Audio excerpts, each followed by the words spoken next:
Para começar, gostava de confessar-vos uma coisa. Não está a questão? Pronto, faz mal. Confessar-vos um pouco o facto de estar aqui, sinto um pouco o peso da responsabilidade entre várias coisas, porque no serviço ao Senhor, e este é principalmente o meu tema, fazemos o motivo porque nós servimos ao Senhor e a responsabilidade que nós temos perante isso. E vou tentar falar-vos de dois casos que nós lemos só os nomes deles 3 vezes na Palavra de Deus, e no entanto o fim é completamente diferente do que lemos as 2 primeiras vezes. Isto mostra-nos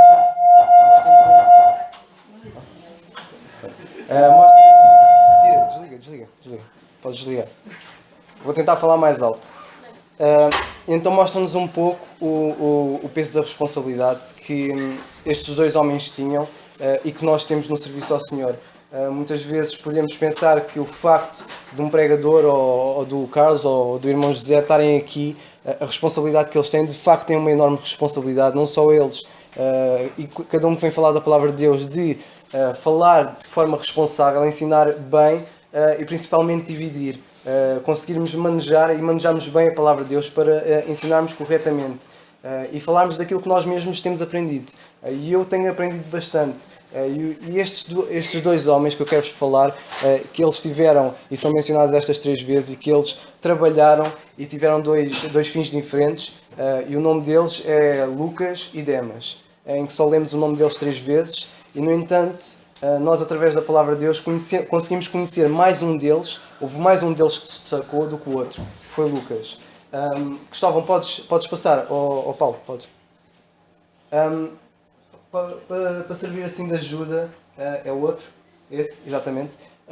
Para servir de ajuda eu vou deixar aqui as passagens. Elas são poucas, elas são 3. No entanto, para dar um bocadinho mais de detalhes acerca de Lucas, eu passei aqui mais umas quantas, que é para depois irem vendo e não se perderem e tentarmos também remir o tempo. E o primeiro que vamos ver é Colossenses. A ordem que está aqui das 3 primeiras, que são onde aparecem os nomes deles, é Colossenses, a carta a Filémon e a carta a Timóteo. Estão por ordem cronológica, por ordem em que Paulo escreveu. E vai servir para nos ajudar também a saber mais acerca deles, o que é que Paulo diz acerca de cada um. E o primeiro é a carta aos Colossenses, capítulo 4 e versículo 14, como podem ver ali é a primeira passagem,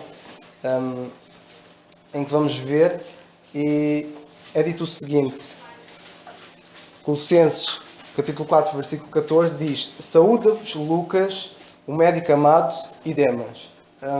Lucas, a partir daqui já temos um primeiro detalhe acerca de Lucas, que Lucas era um médico, ele era um doutor. Eu pessoalmente vejo Lucas como um médico sem fronteiras, alguém que ia com Paulo, que trabalhava com Paulo a vários lugares, e uma das ajudas que ele servia era ajudar fisicamente as pessoas.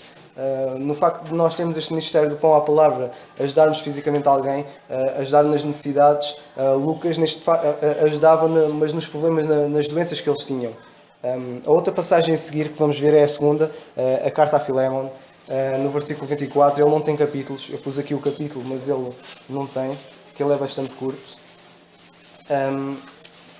em que vamos ler o seguinte: Filémon 24, em que diz: Marcos, Aristarco, Demas e Lucas, meus cooperadores. Aqui temos mais outro detalhe. O primeiro é que Lucas era um médico amado, e Demas estava com Lucas, ele também era cooperador, e quando Paulo escreve a Filémon, é dito que eles são cooperadores, que eles trabalhavam com Paulo, ou seja, onde Paulo ia falar do Evangelho, onde ele confirmava as igrejas, onde ele ajudava aqueles membros. Sabemos que Lucas e Demas estavam com ele. Ambos trabalhavam todos juntos com Paulo, eram cooperadores, é por isso que Paulo fala deles como cooperadores. E aqui temos detalhes importantes, que é estas 2 passagens que nós lemos, em que vemos que eles estão juntos e ambos trabalhavam para o Senhor, mas no fim vamos ler e vamos ver que algo acabou mal entre eles. Mas antes de chegarmos a essa parte, queria falar alguns detalhes acerca de Lucas. Lucas, como sabemos, ele era um médico, ele era grego. A primeira vez que nós lemos acerca dele não é diretamente, porque Lucas, quando escreveu Atos dos Apóstolos, ele não escreve lá, não se inclui na primeira pessoa, ou seja, ele não diz eu fui com Paulo, Normalmente ele fala nós fomos, nós falámos, nós procurámos fazer.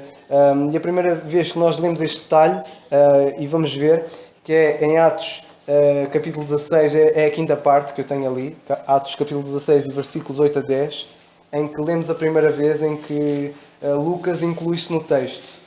Ou seja, desde Atos 1 até esta passagem, Lucas nunca se incluiu, ou seja, provavelmente ele nem sequer tinha participado, ele não estava na história, provavelmente ele ainda não se tinha convertido ou não tinha conhecido ainda o Evangelho, e tudo o que ele escreve até aqui, muito provavelmente foi algo que ele procurou saber, não só através de Paulo, como também através dos apóstolos. Ele não só era um médico, ele não só era alguém inteligente, como era alguém, podemos dizer, um historiador. Alguém que ia, por assim dizer, entrevistar as pessoas, saber dos apóstolos, saber acerca do Senhor Jesus. Alguém que era exímio nesse sentido, que era minucioso ao procurar saber, porque as duas cartas, os dois evangelhos que Lucas escreveu, que é o Evangelho segundo Lucas e Atos dos Apóstolos, nos capítulos iniciais, há quem diga que a forma dele escrever é como se fosse alguém bastante inteligente, alguém formado, alguém que escreve formalmente. E ele, quando escreve a Teófilo, por exemplo, ele chama Excelentíssimo Teófilo. Quando ele está a dizer que está a escrever para ele algo que ele já tinha procurado saber minuciosamente, alguém que outros também já tinham procurado saber acerca do Senhor Jesus fez, desde que ele começou o seu ministério até à sua morte e ressurreição, a forma como Lucas escreve é de alguém que era formado, alguém que sabia mesmo do que estava a falar. E então nós, em Atos 16, 8 e 10, lemos assim o seguinte.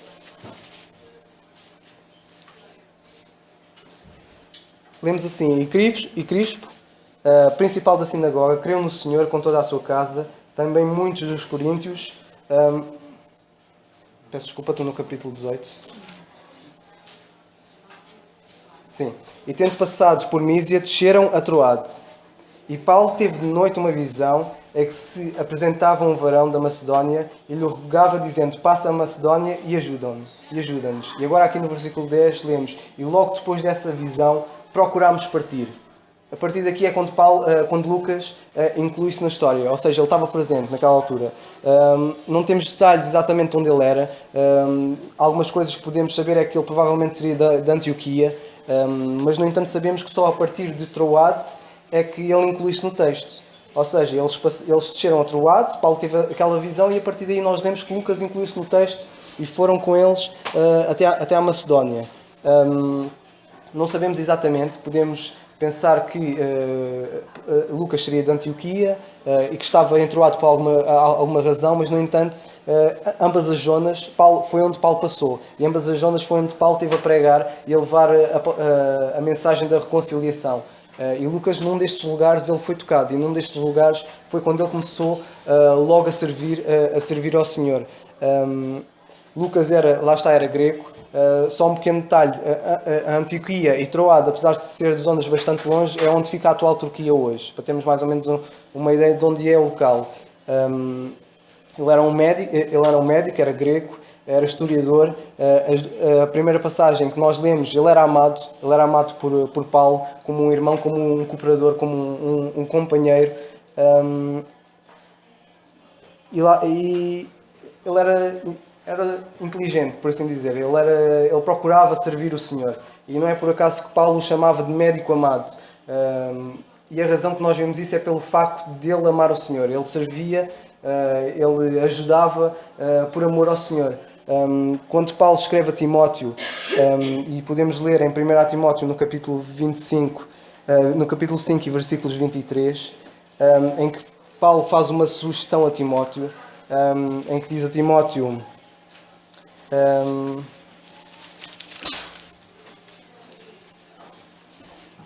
ele diz assim: Não bebas mais água só, mas usa um pouco de vinho por causa do teu estômago e das tuas frequentes enfermidades. Eu, quando li esta passagem e sabendo que Lucas andava sempre com Paulo, todas as vezes que nós lemos acerca de Lucas estava sempre com Paulo. E eu não me admirava quando Paulo escreve a Timóteo que esta seja uma sugestão, ou seja mesmo uma recomendação vinda de Lucas. de Lucas estar com Paulo e dizer: olha, Timóteo provavelmente deve estar doente, olha, aconselho-lhe a beber também um pouco de vinho por causa das frequentes enfermidades dele. E não me admirava de Paulo fazer aceitar a sugestão que ele fez, aceitar até mesmo a receita vida de um médico, e passar para Lucas, passar para Timóteo. E lá está, Timóteo servia por amor ao Senhor. No entanto, no caso de Demas, ele teve um fim diferente de Lucas. Demas, lemos também que Demas andava com Lucas, eles eram companheiros, provavelmente eram muito próximos, eram irmãos muito chegados. Ambos sabemos que serviam ao Senhor, como vemos nas duas primeiras passagens. No entanto, quando chegamos a 2 Timóteo, vamos ler algo completamente diferente, algo que mudou o que ficámos a saber até aqui. E podemos ler, é uma passagem curta, em que Paulo, no fim desta carta, ele estava no final desta carta, em que ele diz o seguinte: procura vir ter comigo depressa. Ele diz isto a Timóteo. E ele diz isto por uma razão. E a razão que nós vemos no versículo 10 é o seguinte: porque Demas me desamparou. Me desamparou, amando o presente século, e foi para a Tessalónica. Demas, alguém que era companheiro, alguém que era um cooperador, alguém que também trabalhava, alguém que ajudava, alguém que estava a servir ao Senhor. E nós podemos ver Demas como um exemplo, um exemplo no serviço, assim como Lucas. No entanto, nós vemos que o fim dele foi completamente diferente. Deixou de ser um companheiro, deixou de ser alguém próximo para alguém que desamparou. E desamparou Paulo no momento em que ele mais precisava. Paulo estava desesperado, basicamente era o fim da vida dele. Esta é a última carta que nós lemos, a partir em que ele diz em que Paulo diz que já tinha acabado a carreira. E Paulo estava, em que ele diz no versículo 7: combati o bom combate, acabei a carreira, guardei a fé. Ele já estava no fim da vida dele, mas antes já estava no fim do seu apostolado, já tinha acabado o seu ministério, e ele estava, por assim dizer, podia estar desesperado. E nós vemos isso por ele querer acompanhar Timóteo. No entanto, não é por acaso que nós lemos no versículo 11 ele dizer: só Lucas está comigo. Apesar de Paulo sentir-se desamparado, e sentir-se desamparado por Demas, de alguém bastante chegado, e este Demas desamparou, e a razão que nós vemos é por ele ter amado o presente século. No entanto, só Lucas está comigo. Apesar de Paulo sentir esta enorme perda, ainda assim ele tinha lá um Lucas. Ele tinha lá um Lucas que era um médico amado, e ainda assim, apesar das dificuldades, Lucas não o desamparou, Lucas não o deixou. Não sabemos exatamente porque é que Demas deixou Paulo, se foi por causa das perseguições, da enorme perseguição do imperador Nero naquela altura aos crentes. Se foi por essa razão, não sabemos exatamente se foi pelo medo, pela angústia, por estar desesperado por alguma razão. No entanto, a única razão que nós demos é que ele amou o presente século. Ele não amava o Senhor. Ele estava no serviço, e nós vemos que Demas estava no serviço, a servir com Lucas, a serem cooperadores. No entanto, o fim deles é completamente diferente. Eu fui procurar o significado do nome de Demas. Demas é um nome de origem hebraica, que é uma maneira reduzida de escrever Demétrio. E este nome Demétrio significa consagrado ou dedicado exclusivamente ou devotado a. Aqui o significado é devotado à Mãe Terra.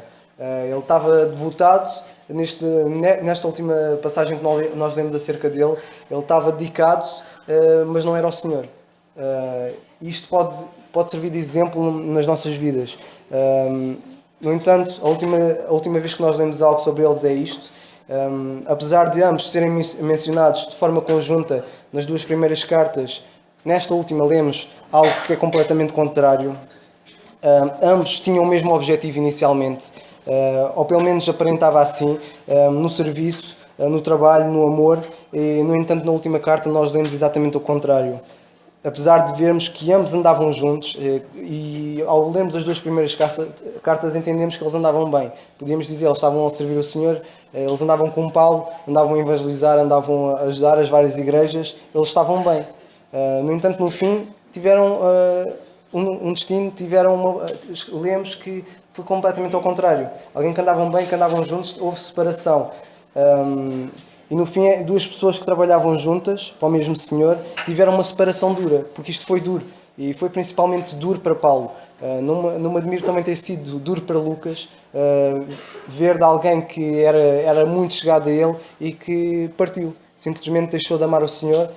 Se é que alguma vez ele amava, podíamos interrogar-nos até mesmo nisso, porque podemos estar a servir, na igreja com os irmãos e não amar o Senhor. E isto no fim fez toda a diferença. E esta diferença que nós vemos em Lucas e em Demas. E não é por acaso que Demas o desamparou e que Paulo diz: só Lucas está comigo. Não sabemos se Demas desamparou por causa dessas dificuldades, mas sabemos exatamente que foi por não amar o Senhor. E isto fez toda a diferença. Isto mostra-nos que podemos estar a servir, que podemos estar a trabalhar no corpo de Cristo, mas mais cedo ou mais tarde, aquilo que nós amamos é aquilo que vem ao de cima. E se nós amamos o Senhor, isso vem ao de cima, e o facto de nós amarmos o Senhor, vamos querer mais servi-lo, vamos querer ter mais comunhão com Ele, vamos querer mais saber o que Ele tem-nos a ensinar, vamos querer mais estudar a Sua Palavra. Isto faz toda a diferença. Quando vier as perseguições, e eles estavam em perseguições, não me admirava de Lucas também de sentir-se desamparado por Paulo estar no fim da vida dele e ele pensar o que é que vai ser agora da igreja, de um grande homem de Deus, de alguém que o Senhor tinha usado poderosamente, que tinha entregado a mensagem da reconciliação e que estava no fim da vida dele. E Lucas pensar o que é que vai ser agora de nós, que não vamos ter Paulo. E ainda assim Lucas não deixou Paulo, ainda assim Lucas não deixou de servir e de ser usado poderosamente. E não é por acaso que ele escreveu Atos, e ele foi incluído e foi usado pelo Senhor para nos passar a vida do Senhor Jesus Cristo. Não é por acaso que o Evangelho dele e Atos dos Apóstolos foram incluídos, porque ele de facto amava o Senhor, e isso deu frutos na vida dele, e graças também à vida dele e graças à forma como o Senhor usou e o facto de Lucas amar o Senhor, que nós temos estes dois evangelhos de Lucas, o Evangelho segundo Lucas e os Atos dos Apóstolos. De Lucas também lemos mais uma coisa, que Lucas, quando escreveu Atos, ele quando acabou o livro dos Atos, ele ainda estava durante a vida de Paulo. Paulo ainda era vivo quando ele acabou de escrever Atos dos Apóstolos. No entanto, ele deixou de escrever, e as cartas que nós temos de Paulo dão-nos bastante, dão-nos luzes, dão-nos exatamente aquilo que nós precisamos saber acerca desta palavra da reconciliação e da dispensação da graça de Deus. Mas isto só foi possível por alguém que amava de facto o Senhor. Isto serve de ensinamento para cada um de nós. O facto de nós podermos interrogar dia após dia porque é que nós viemos à ceia do Senhor, porque é que nós, neste caso os jovens, servem ou querem estar incluídos no ministério do Pão à Palavra, porque é que queremos estar aqui, porque é que queremos levar a Palavra de Deus, porque é que queremos servir, porque é que queremos ajudar os outros. E se não for por amor ao Senhor, mais cedo ou mais tarde esses frutos vão se revelar. E se nós amamos o Senhor, e se nós de facto queremos servi-lo e queremos fazer a sua vontade e glorificá-lo nas nossas vidas, isso vai se refletir dia após dia. E dia após dia nós vamos examinar-nos, cada um de nós, todos os dias, como é que está a nossa condição, como é que está a nossa relação com Deus, como é que está o nosso serviço, não só a Ele, mas também aos irmãos, porque também é importante nós amarmos os irmãos também. Isso também faz parte de fazermos a vontade de Deus. Sabendo, e tenho aqui mais uma última passagem que eu não tenho aqui, que é de Colossenses 3, 23 a 24, em que diz: tudo quanto fizerdes, fazei-o de todo o coração como ao Senhor e não aos homens, sabendo que recebereis do Senhor o galardão da herança, porque a Cristo o Senhor servis. Ou seja, fazemos isto para o Senhor de coração para Ele, não de queremos ser destacados ou queremos ser exaltados por alguém, mas temos este pensamento que queremos fazer para o Senhor por amor a Ele. Sabemos que Ele vai dar coroas àqueles que o amam, àqueles que amam a sua vinda, àqueles que evangelizam. Sabemos que Ele vai dar coroas, mas o motivo de nós fazermos isso, que não seja para recebermos essas coroas, mas sim por fazermos ao Senhor, porque Ele fez muito mais por nós. O facto de Ele se ter feito homem e Ele na sua glória ter-se humilhado, ter-se até tornado muito mais humilde do que alguém pode tornar hoje, do que o Papa ou se calhar Gandhi, que muitos acham que ele é um grande homem, mas é uma ilusão. E alguém como o Senhor ter-se humilhado a este ponto, de ter feito um grande ministério e ainda mais de Ele ter feito isto por amor a nós, mostra que tudo o que nós fizermos hoje seja por amor e por agradecimento também, porque de facto Ele merece. e que não seja por exaltação, e que nós, ao pensarmos em Lucas e Demas, pensemos se nós estamos a ser como Demas, se fazemos as coisas por queremos ser exaltados por alguém ou por algum homem, ou se de facto somos como Lucas e queremos servir o Senhor, e seja em qualquer área. Cada um de nós tem dons diferentes, temos dons diferentes só para a música, ou para a arte da multimédia, ou para falar, ou para ensinar, mas que cada um de nós usa isso simplesmente para a honra e para a glória de Deus. E a última passagem que eu queria ler convosco é de 1 João, no capítulo 4 e versículos 19 a 21. Podem abrir. Em que João diz assim: nós o amamos a Ele porque Ele nos amou primeiro. E isto por assim dizer, é a chave, é a parte essencial. O facto de nós amarmos a Ele, isto mostra que Lucas amava o Senhor porque ele viu que o Senhor amava Ele primeiro. E o facto de ele servir refletiu-se isto mesmo. E vemos em Lucas o reflexo do amor que ele tinha pelo Senhor e como ele foi usado poderosamente pelo Senhor, e que o Senhor usou de forma que até hoje temos dois evangelhos escritos por Lucas e não temos outros quaisquer. Atualmente, os chamados livros apócrifos, muitos dos títulos deles são títulos de pessoas que eram importantes. Temos, por exemplo, o Evangelho segundo Maria, neste caso Maria, mãe de Jesus. Porque é que ela não está na Bíblia? Porque o conteúdo dela é completamente diferente, não tem nada a ver. Assim como o Evangelho segundo Pedro, e temos tantos apócrifos como os Atos de Pedro, os Atos de Paulo, e porque é que esses livros, que têm nomes de pessoas importantes, não foram destacados? E é o conteúdo delas que mostra que, de facto, e essas pessoas em si não foram usadas neste motivo. Os que escreveram esses livros, o motivo deles os escreverem foi completamente diferente. Mas em Lucas nós vemos que não foi assim. Ele amou o Senhor e o Senhor usou poderosamente, e ele foi recompensado de forma enriquecedora, e que até hoje nós somos abençoados por isso mesmo. E que isto sirva também de lição, e eu aprendi bastante com Lucas e Demas, de examinar-me todos os dias e ver se de facto tudo o que eu faço é para o Senhor ou não, e de pensarmos e andarmos sempre com Ele. E isto vai fazer toda a diferença nas nossas vidas. Alguns podem notar, e de facto, se nós, quando servimos o Senhor e servimos de coração, isso vai-se notar, mas nós vamos ver mais, a nossa comunhão com Ele vai se fortalecer muito mais. E que o Senhor nos abençoe a cada um de nós de servi-lo de coração, e cada um de nós possa todos os dias procurar ter uma comunhão com Ele cada vez mais forte, cada vez mais saudável também, e que o Senhor neste sentido também nos ajude, e que o Senhor nos abençoe.